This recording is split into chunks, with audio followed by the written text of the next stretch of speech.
Und herzlich willkommen. Lucinda Riley ist bei uns, hier bei der lit.Love. Sie wissen, Lucinda Riley, eine der erfolgreichsten Autorinnen der Welt. Allein im deutschsprachigen Raum hat sie mehr als 6 Millionen Bücher verkauft und in mehr als 40 Ländern werden ihre Romane gelesen. Ich begrüße nicht nur alle, die jetzt hier sind bei der lit.Love, sondern auch alle, die uns zugucken online und gestreamt auf Facebook und auf LovelyBooks. Toll, dass ihr mit dabei seid. Wir werden auch Fragen reinnehmen. Wer also irgendwie Lucinda Riley fragen will, bitte einfach mitschreiben, uns schicken und wir werden das auch sofort hier live erledigen. Jetzt aber erstmal einen großen Applaus. It's a great pleasure to have you here. Hello, Lucinda Riley. It's wonderful. Danke. Lucinda, you're looking great, so I guess success is making happy, isn't it? Yes, I mean, thank you for the compliment. Thank you to the makeup that I just brought to cover all the bags under my eyes. But thank you to my very busy schedule for keeping me thin. And thank you for everyone who has come here today to support me. Just thank you, because without you, I wouldn't be writing these books, so I'm so grateful to you. Ein großes Dankeschön an die Leser. Tea Time mit der Queen of Romance heißt ja unser Talk.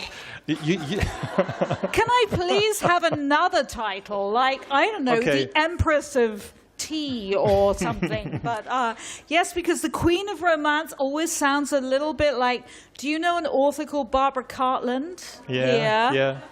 You know, and she's about like 105 when she was alive. And, you know, she always dressed in pink. And, yes, she lay on a chaise lounge to write her books and had little furry dogs and stuff. And that is so not me. No, you're not like that. No. Do I have Queen of Romance hair? No, Oh not my in God, a I'm way. getting it cut off. I'm getting it shaved then.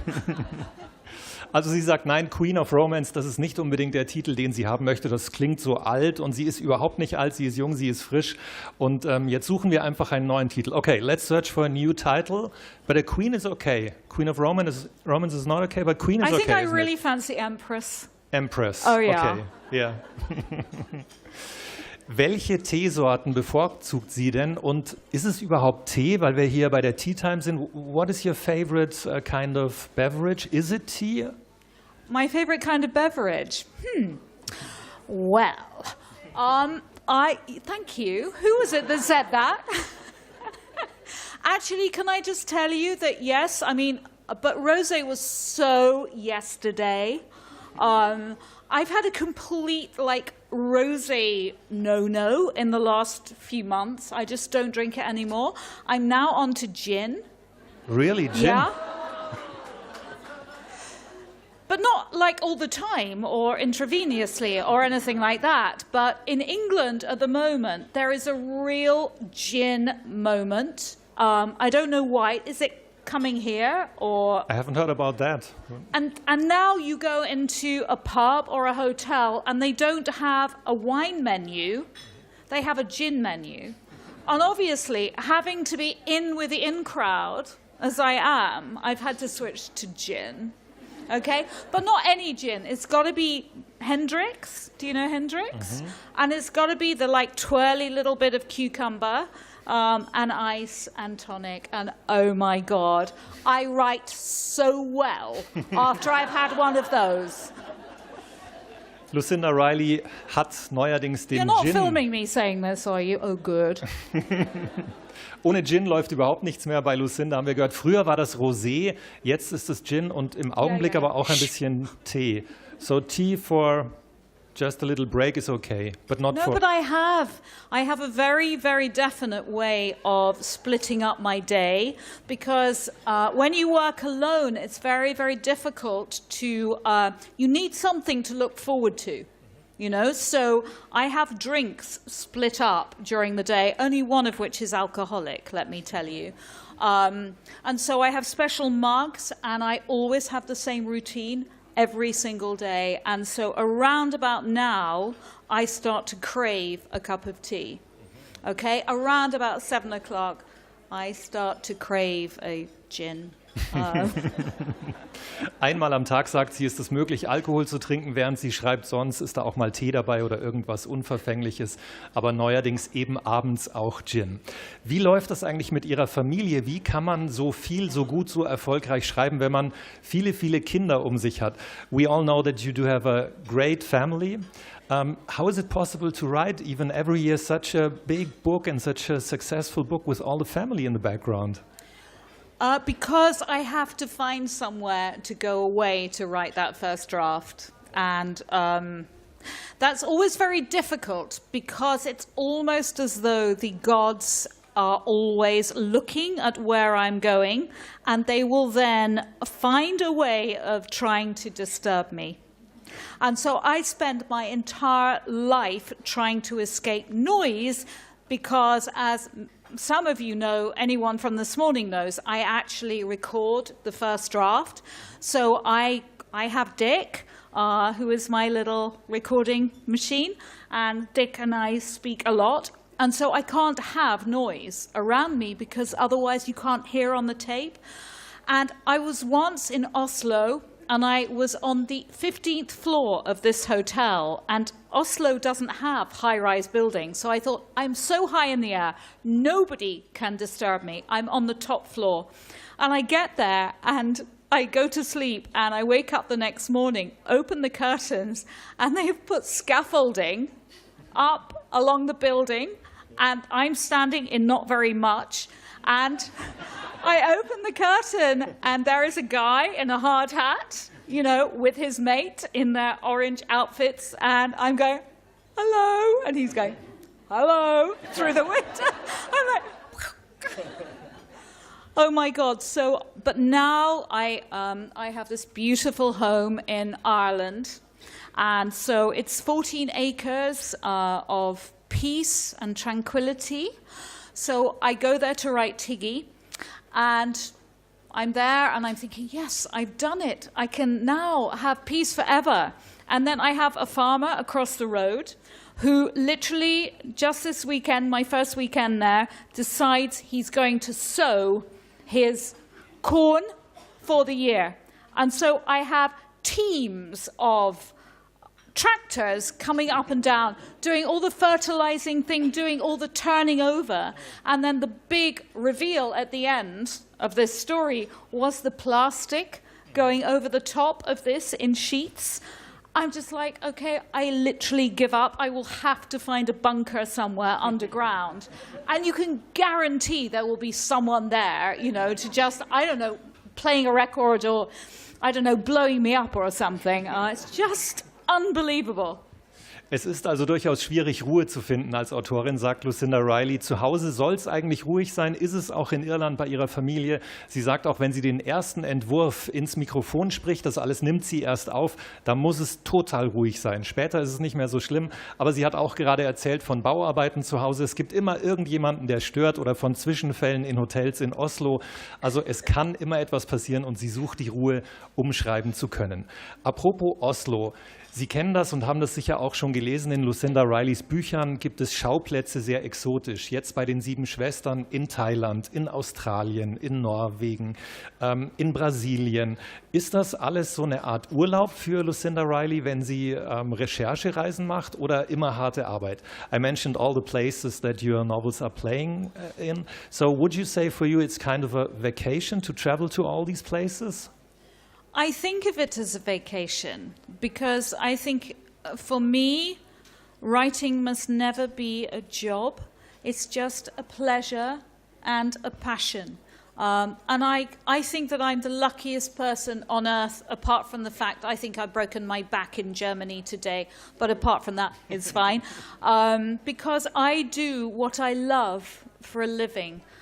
And so however hard it is to sometimes separate myself from my family and my children and go into isolation to write that first draft, I feel blessed because I don't think there is any better way to live than actually being able to indulge your passion and then have other, like you lot. I mean, if you were me sitting here, you'd just be like, is this a dream? You know, is it a joke? Because you can't ever get used to the fact that other people want to read the book that you have written.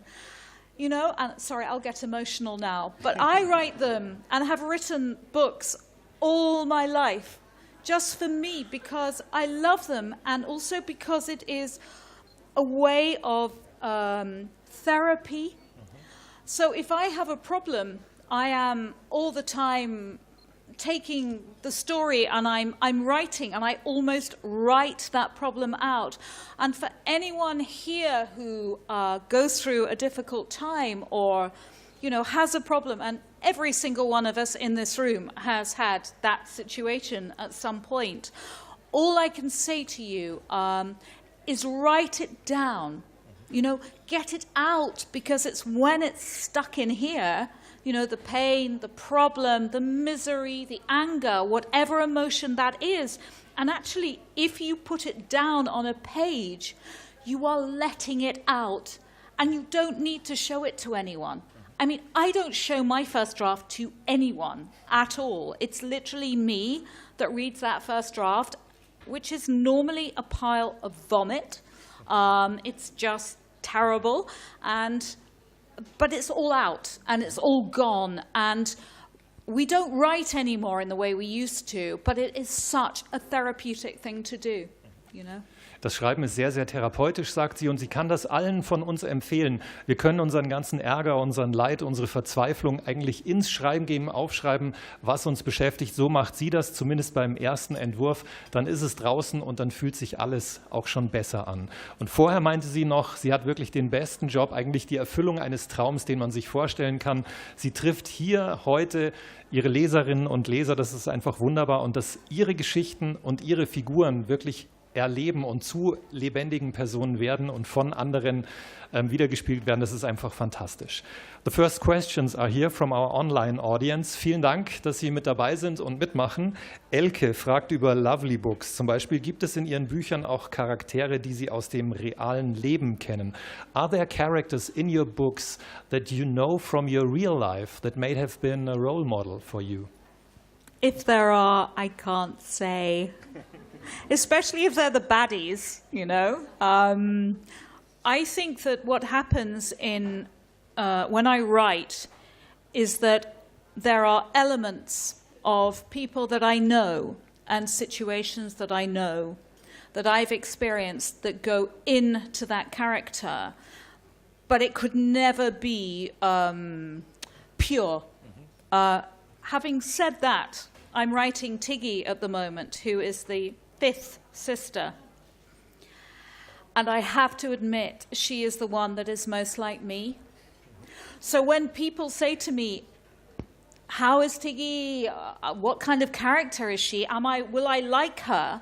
Then I'm like, well, I don't know whether I'm that interesting or whether anyone is going to find her interesting, because we are actually very, very similar. And I've never written a character before that is so similar to me, but she is definitely, yes, I mean, definitely, she would be very, very, she would have the same thoughts and the same feelings and perhaps the same strange gift that I have. So, yeah, I mean, but it all gets put in the mix. It's a recipe. Like no cake is exactly the same when you all bake it with the same ingredients. So, and no child is the same when it's born, and we're all a different DNA. But there are definitely elements that I do put into the books, yes. Es gibt reale Elemente und es gibt tatsächlich auch Teile von Personen, von Persönlichkeiten, die Lucinda Riley in ihre Bücher einfließen lässt.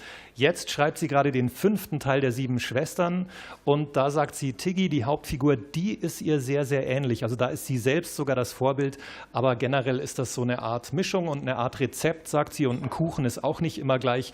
Alles kommt rein und dann ist es jedes Mal eine besondere Mischung. Next question is from Bettina with LovelyBooks. Where does your inspiration come from?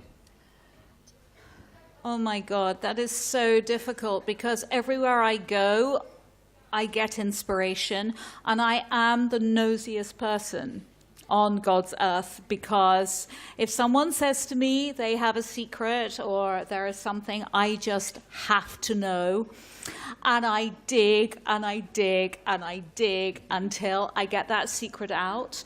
But the inspiration, I mean, 2 or 3 things, for example, have happened today when I met a couple of people who are sitting over there. I won't point them out. And you just suddenly think something triggers in your head and you think, yes, I can use part of that to put into the book. But again, it's all like a chemical process. So it's never the pure person, the pure situation. It's just a thought that inspires you, that you think, oh my God, that is something that I want to write about. Es gibt bestimmte Situationen und Gedanken und sie sagt, das ist der Moment, in dem sie merkt, ja, da werde ich drüber schreiben. Heute zum Beispiel hat sie auch ein paar Menschen getroffen, die sie zu neuen Geschichten inspiriert haben. Aber all das ist ein Prozess, man kann es also nicht so einfach auf eine einzige Inspiration zurückführen. The only problem is that sometimes I want to write about a situation, a character, and I'm thinking that is going to be so good and everyone is going to be so interested in this. And then the character that I have somehow created decides to go in a different direction. And sometimes I am sitting there and I am thinking, you stupid idiot, what the hell are you doing with him?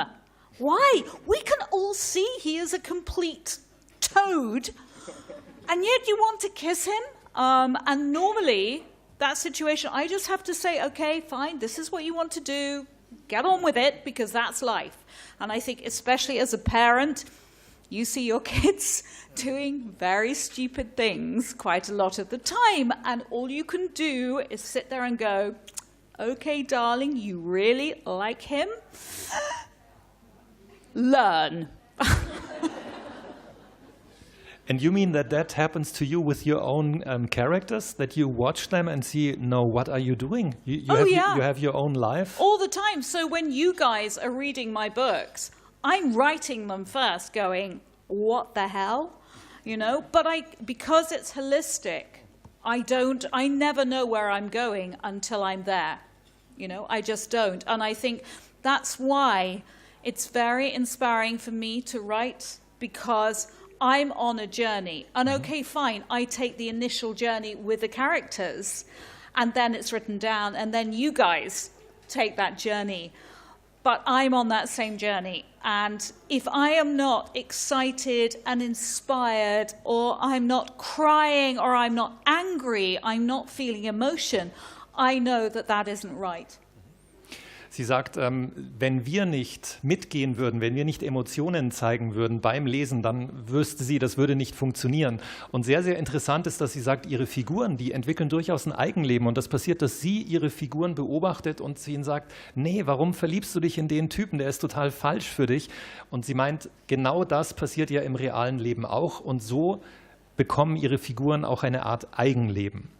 I just have to say that at the moment in Tiggy, I have the most massive moral dilemma going on. Why is that? I can't tell you.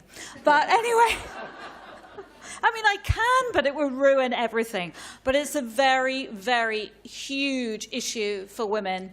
And there is a character in the book, and I have to leave it to her. I have to leave it to her to tell me what she decides to do. And that's what I always do, because I am only the interpreter of, it sounds weird to say the voices I hear, but the characters that come through to me that are so strong and powerful. And so I only ever feel as though I am just writing down what I am listening to. But with this particular issue, which is enormous, I am a little bit nervous, as I was with Cece when I started to write her. Sie sagt gerade, im Augenblick gibt es auch beim Schreiben des 5. Bandes ein Problem, ein moralisches Dilemma mit ihrer Hauptfigur, und sie weiß noch immer nicht, wie sie sich entscheiden wird. Also das bleibt einfach offen und das wird sehr, sehr spannend. I just have to ask one question. Do you have the voice here in Germany? These chairs are just... We always use these chairs. Should we go both on the other side? Bah! going, I want you. I want to be Rita Ora. And this is a bit like the James Bond films, isn't it? I the suppose 70s so, films? but no, it's definitely like the voice and that big button. You're Sorry, right. anyway, never mind. So, do you want to sing? No, I want someone else to sing. Someone else come up and audition.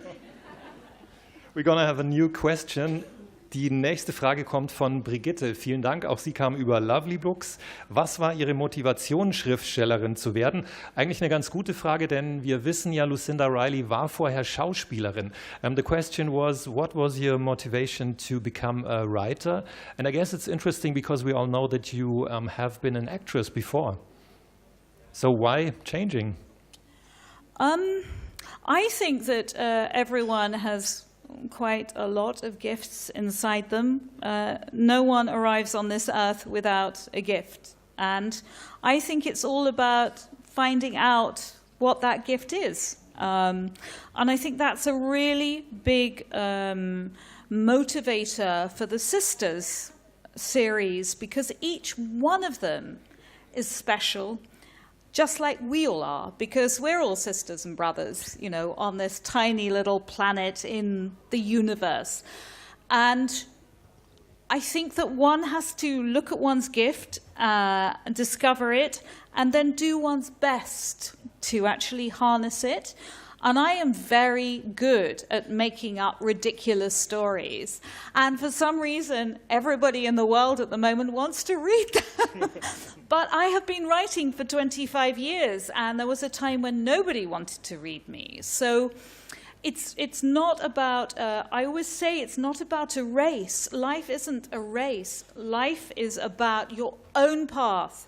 And I always tell my children never ever to look left or right if their school friends or their uni friends or their work friends are going faster than them and getting those moments.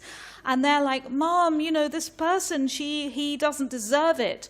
I'm like, no, you just run your own race. You know, you just look ahead and you do the best that you can with the gifts that God, the universe, has given you. And so the fact that it's taken me 25 years to get to the point where I'm sitting with you has been a beautiful experience. It's been a fantastic journey, but it's also had its moments where I have just said, you know, why am I doing this? You know, nobody wants my books, nobody wants to read me. I've had some really down moments. And I always look at life like a heartbeat. If you were monitored, if they put the heart pads on you, you know, your heartbeat goes like this on an ECG. Do you call it an ECG here? And it goes up and down, okay, like that. Now, some people want it always to be up like that. You know, it just up, up, up. But if that was the case, or in fact it was down, down, down, or in fact it was straight, we'd all be dead. You know, so life, our lives are like this flowing heartbeat of ups and downs. And I think we all just have to accept that sometimes life will be great and sometimes it really won't be. Sie sagt, das Schreiben ist eigentlich wie das Leben eine Reise. Es geht auf und ab und sie vergleicht das ein bisschen mit unserem Herzschlag. Sie sagt, das wäre, wir würden sterben, wenn wir nur auf einer Ebene unseren Herzschlag hätten. Es muss Hochs und Tiefs geben und genauso ist das nicht nur im Leben, sondern auch im Schreiben. Sie meint auch, jeder hat Talente, ganz besondere Talente, jeder von uns. Und bei ihr ist es eben das Geschichtenerzählen. Deswegen wurde sie eine Bestseller-Autorin. Aber sie meint auch, es hat 25 Jahre gedauert und es gab viele Momente, in denen es nicht so rund lief. Aber sie hat durchgehalten, weil sie gemerkt hat, ich habe das Talent, diese Geschichten zu erzählen. Charakteristisch für Lucinda Rileys Bücher sind ja auch die Zeitenwechsel. Vieles spielt in der Gegenwart, vieles in der Vergangenheit. Ich bewundere das immer, wie sie da hin und her springt. In welchen Zeiten lebt sie denn oder schreibt sie am liebsten? I just mentioned that your books always play on different time levels. There's always the present and the past. So if you could choose a time you would live in, which one do you prefer? Paris, 1920s, yeah. But I'd need to be rich, you know. Or Downton Abbey, but yes, I'd want to be upstairs, not downstairs. Yeah, I think 1920, 1930 is really perfect because it's between the wars. Also, you had some electricity if you were rich. You had a little bit of medicine, which was a good idea, but you also got to wear really fantastic clothes, you know, as women. All those lovely Charleston dresses, I mean, just wonderful. Paris in den 20er Jahren, sagt sie, einfach wundervoll. Wenn man reich ist, dann, das wäre die Voraussetzung, dann würde sie gerne tauschen. Apropos Geschichte, wie war Lucinda denn in der Schule in Geschichte? How about your history classes, your lessons? Were you a good student? I was really boring, and yes, I was. I just loved from the moment that I could, you know, start to learn, and I went to school, I just loved history. And so I was the really sad person that at the weekends in London went to visit the Victoria and Albert Museum by myself, while all my friends were like, I don't know, snogging boys and going to discos. And I got to snog boys in the end, so don't worry, I'm not that sad. But I just absolutely love history, and I think I love it because it tells us so much about ourselves. If you don't know what's come before, how can you know how you got here to this moment where we're all sitting? And recently, in fact 3 days ago, I was at my son's parents' evening, and he has to decide what subjects he's doing. And so, of course, I'm like, history, history, history.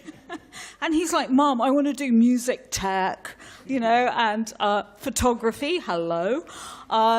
So we actually, in the end, came to some kind of agreement that he would suffer history if he would be allowed to do music tech and photography, because I really think that people need to know about how we got to the point that we got to, because how can you learn, how can you rationalize any moment in time unless you know what's come before?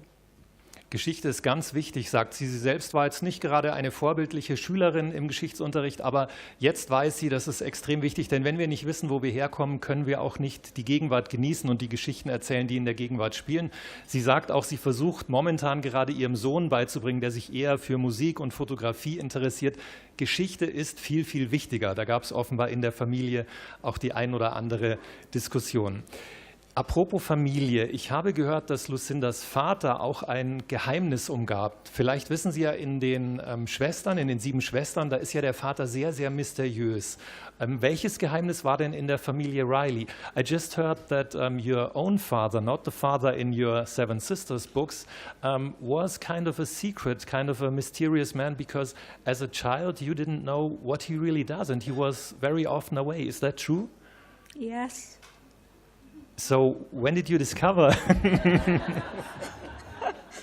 You can talk like that, it's no problem.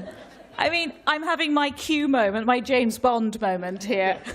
No, we don't know what he did. We don't know where he was. He was away an awful lot. And I had a sister, only one, not 5. And he just went, and he used to bring me things from wherever he'd been around the world, and we're only now starting to understand that he probably wasn't doing what he said he was. So I'm really hoping that as the story from Past Salt reveals itself, so does my father, but it's pretty hard because there are all sorts of Official Secrets Act, as you know, that can't be revealed until 50 years after their death, etc. So yes, he was, I suppose, the inspiration for the Seven Sisters, although I only realized this recently, as you do in retrospect. You know, when you do something and you think, why have I done this? And you have no idea, and then it takes time, and you suddenly have a moment and you think, that's why.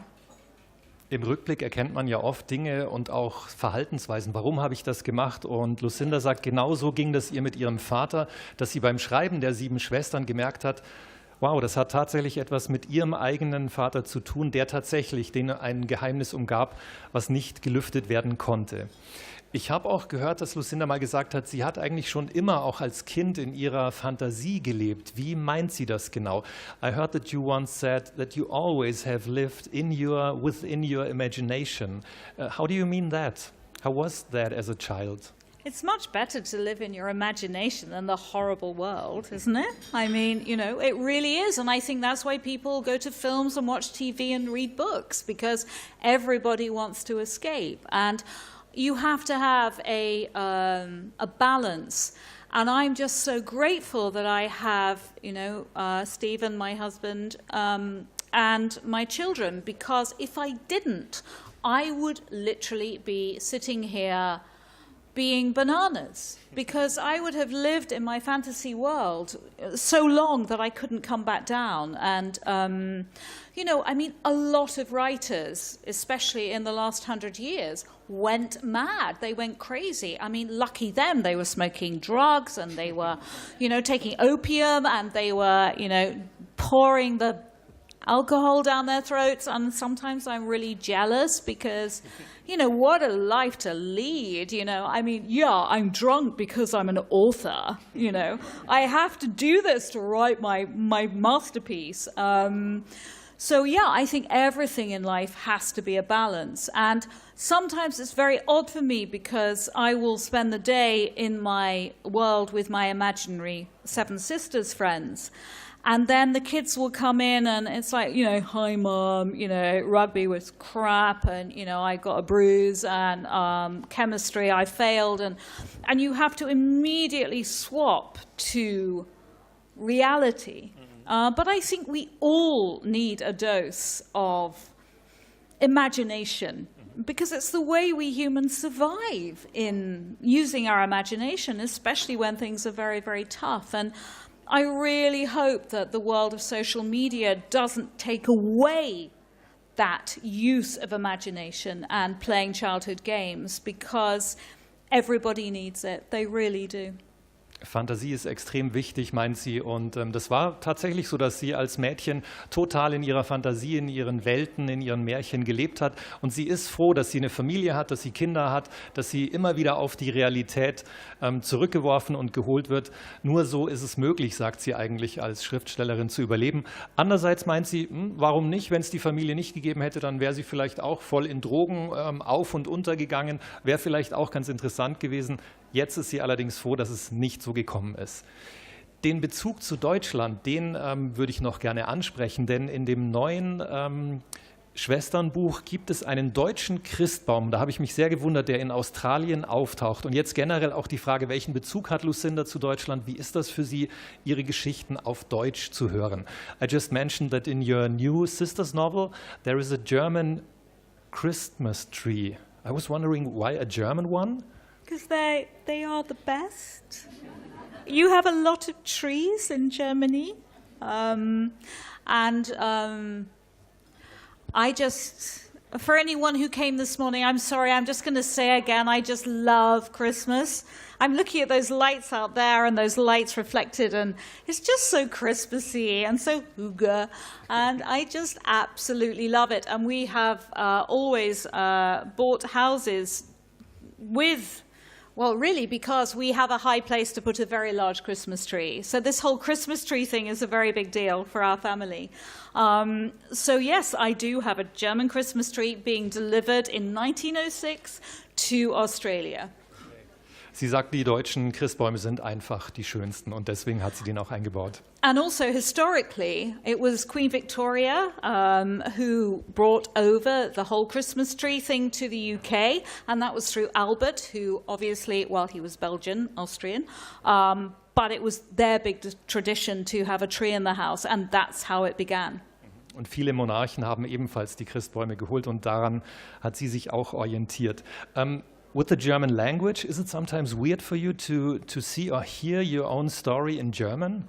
Well, I'm presuming that you have told my correct story, but maybe you have sat there just saying that before I came here I was a pole dancer, you know, dancing away for money, and the reason I did my back in was because I was in a nightclub in Munich last night. So, yeah, I mean, I have no idea. don't know what you're saying, but I trust you, Gunny. I do. Thank you very much. Sie vertraut uns einfach und sie sagt, ja klar, auch die Übersetzungen werden schon so sein. Sie baut zumindest darauf. Next question von unseren Zuschauern. Warum handelt es sich eigentlich um exakt 7 Schwestern? Why is it exactly 7 sisters you chose? Because we have 7 children. And also 7 is a magical number. And the story of how I originally decided to write this series was that it was Christmas, and I had our entire family here, and I needed to cook something, and I was really bored by the time that, the 28th of December was here, doing a lot of cooking. And so I just went outside, and I was thinking, is it, chops, or is it lasagna, or is it spag bol? And I saw the 7 Sisters star cluster in the sky. And I thought of my 7 children, and I suddenly thought, oh my God, this is what I have to write. I have to write a story based on the 7 sisters of the Pleiades. And so I came in, and I called everybody, and nobody came except for the dog. And so I told the dog, and that was really interesting. And then they all came down, and I said, I'm so excited. And they were like, right, well, that's great, Mom. Glad you got your story, but what's for supper? And so that's why really it happened. But 7 is a special number. Es ist eine ganz spezielle, besondere Nummer, sagt sie, aus 2 Gründen. Zum einen ihre Familie. Sie lebt mit 7 Kindern insgesamt zu Hause. Und natürlich bezieht sie sich auch auf das Sternenbild der 7 Schwestern. Und aus diesen beiden Dingen entstand dann die Buchidee. Katharina fragt über Lovely Books. Wenn Sie einen Tag in einem Ihrer Bücher verbringen dürften, welches Buch wäre es? If you could live one day in one of your books, which book would you choose? Oh, it has to be the 7 Sisters, and it has to be Belle, Isabella, in Paris, with the absolutely glorious Laurent.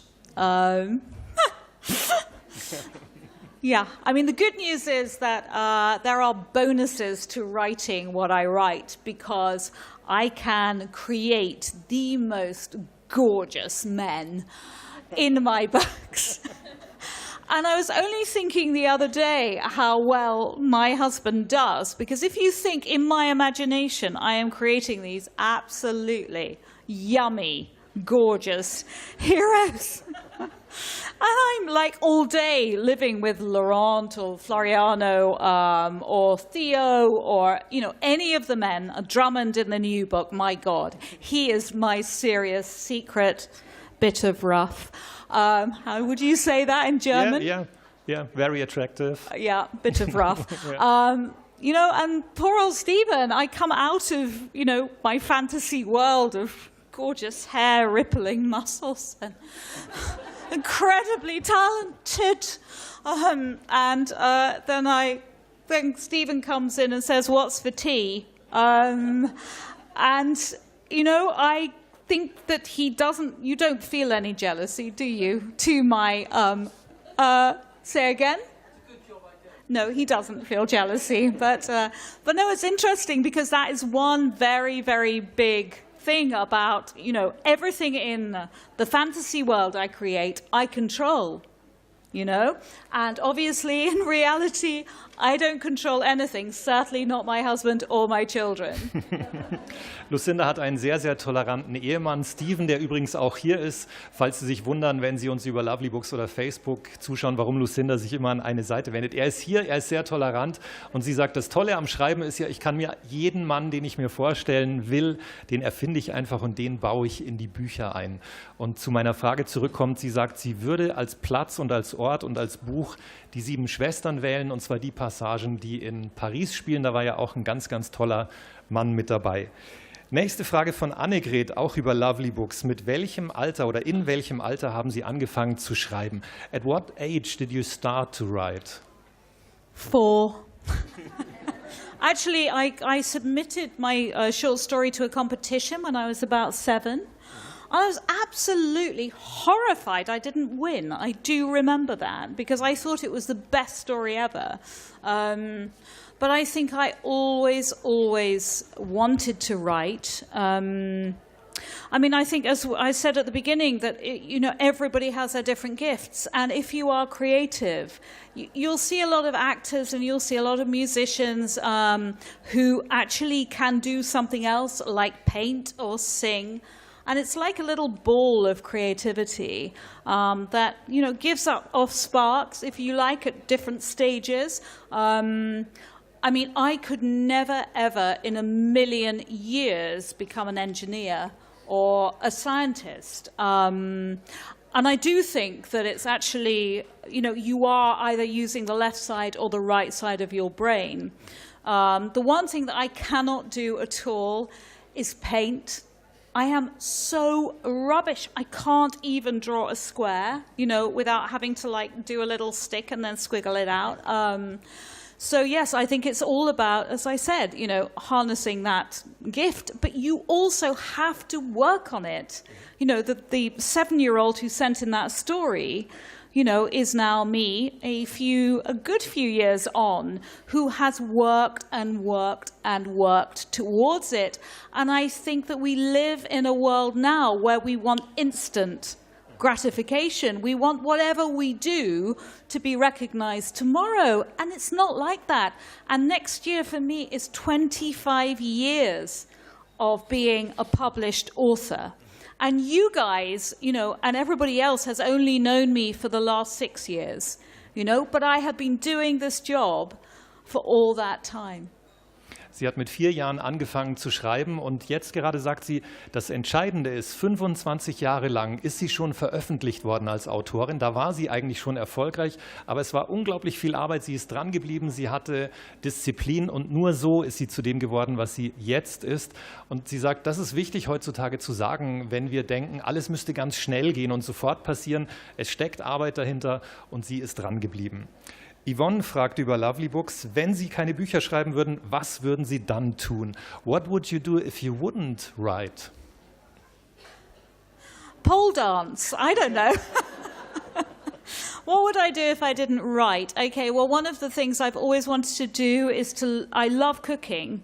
So I've promised myself that once the last book in the series is over, I'm going to take myself off on some kind of really fantastic Italian cooking course and learn to cook. The problem is with me, actually, that I only have 3 passions in life, and the first is obviously my family. And I have to say that my husband, because he's standing about 50 yards away. No, but it is true. I have my family that come first, and then I have the writing. And the other thing that I absolutely adore is houses. I just love houses. And Stephen is always telling me that we have to put our money into stocks and shares and stuff and, save for a pension. I'm always like, oh my God, look at that beautiful house. I just absolutely adore houses. And so one of the beautiful things is that I can write about beautiful houses. So in a sense, that's indulging my passion. But yes, my second passion is definitely, creating beautiful homes. It is. Häuser sind ihre ganz, ganz große dritte Leidenschaft, sagt sie. Und damit würde sie sich wohl noch mehr beschäftigen, wenn sie nicht schreiben würde. Aber ansonsten ist natürlich die Familie auf Platz 1 und das Schreiben auf Platz 2. Bianca fragt über Lovely Books, müssen Sie in einer bestimmten Stimmung sein, um zu schreiben? Können Sie immer und überall schreiben? Would you say that you could write everywhere, and do you have to be in a certain mood to write? I don't think that anyone who writes full-time like I do has got that luxury. You guys, everybody works. You don't get to work and say, actually, I'm not in the right mood, so I'm going home, Mr. Boss. Bye, see ya. So I think to be a full-time writer, just like a full-time anything, you have got to have the most amazing discipline, And so if I'm having a good day, a bad day, a mediocre day, whatever has happened, this is my job.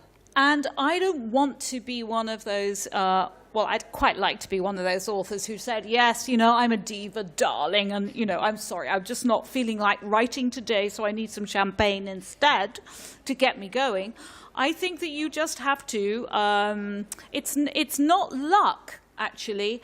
And somebody said this wonderful quote that, you know, the harder I work, the luckier I get. And that is so true in life. So every day, no matter what I am feeling, if I have got a book that I'm either writing or editing, I do it. You know, there's no room to mess about like that. You don't get the luxury of doing that. Why should I get it? Mhm. Sie sagt, es ist ihr Job, es gibt keine Ausreden. Sie setzt sich wirklich jeden Tag hin und versucht zu schreiben, denn das muss sie tun, sie muss die Disziplin haben und wir alle müssen in unseren Jobs etwas leisten, das muss sie auch und dabei bleibt sie. Nur so kann sie dieses Pensum schaffen.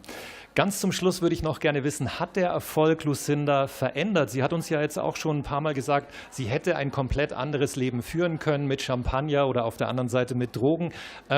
Wie sieht sie sich selbst, wenn sie zurückblickt? Hat sie sich verändert? Can you translate for me, please, quickly? I'll do it. I just mentioned, and I want to ask you, would you say that in hindsight the success has changed you in a way? And you mentioned today that you could have been someone, a celebrity with drugs and with champagne, but you haven't. So I had some champagne earlier. And I took some paracetamol. So you seem to be so likable and grounded. Would you say you have changed or the success has changed you in a way? Oh my God, I'd have to ask my family. I wouldn't dare answer. Have I changed, darling? No. I don't, well, nobody can answer that question, but I don't think that I have changed particularly, partly because having written for 25 years, I've not been an overnight success. And so I am so aware that I'm only as good as my next book. And so every time a new one comes out, I am in a complete state of panic. And I can't relax until the reviews have come in. And, you know, now it's published all over the world. I'm thinking, well, okay, England are okay. We're safe there. And Germany and Norway. Oh, my God, but what will America think? And And so I live on my nerves the whole time. So I never, ever feel complacent or arrogant or comfortable because I know that you can be a big success. Go away. One moment. Even the mites love me at the moment. You can be a big success one moment and the next you are toast, you are nowhere, and you are nothing. And so you must never, ever, we would say, rest on your laurels or think you're something special because you're not. And, you know, the people who are special are, you know, people who save lives, you know, the ambulance service, the heart surgeons. All I do is write books, you know. So I keep very grounded. And if I am not grounded, then my family makes sure I am. Sie ist sehr bodenständig, sagt sie, und sie bleibt es auch, weil die Familie dafür sorgt. Menschen, die wirklich wichtig sind, sagt sie, sind diese, die andere Leben retten und nicht welche, die Bücher schreiben. Also sie ist wirklich, und das wurde vom Ehemann auch gerade noch bestätigt, am Boden geblieben. Es war eine große, große Ehre, Sie hier zu haben, Lucinda Riley. Ich danke natürlich auch fürs Publikum hier bei der lit.Love, für alle, die zugeguckt haben, bei LovelyBooks oder bei Facebook. And I'm sure, Lucinda, I speak for the whole audience. It has been a great pleasure to have you here at the lit.Love. Thank you very much for coming. Lucinda Riley. Thank you.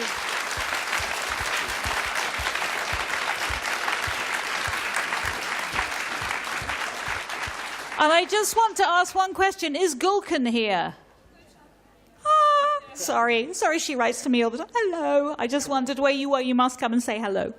Okay, and I just want to say thank you so much for the last time, because without you guys, I wouldn't be sitting here. I wouldn't be allowed to write my books. He'd send me out to do some laundry or something, and at least I'm earning some money doing something I love. So just thank you and bless you all. Thank you.